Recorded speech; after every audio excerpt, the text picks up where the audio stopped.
গত এপ্রিলের শেষ সপ্তাহে কুড়িগ্রামে শিলাবৃষ্টি ও কালবৈশাখী ঝড় হয়। এতে মাটির সঙ্গে মিশে যায় অনেক ক্ষেতের ফসল। চলতি বোরো মৌসুমে আর কয়েকদিন পরই ধান কাটা শুরু হওয়ার কথা ছিল, অথচ হঠাৎ ঝড়ে অনেক ক্ষেতের ধান ঝরে গেছে। কৃষি বিভাগের তথ্য মতে ঝড়ে 260 হেক্টর জমির ধান সম্পূর্ণ নষ্ট হয়ে গেছে। প্রাকৃতিক বিপর্যয় এড়াতে অনেক কৃষক আধা পাকা ধান কাটছেন।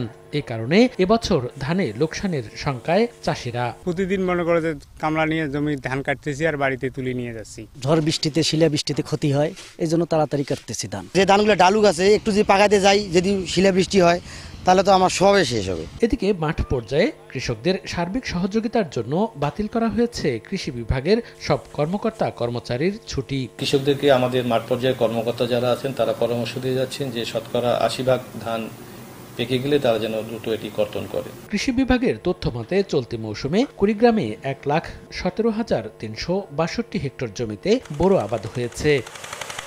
সময় সংবাদ, কুড়িগ্রাম।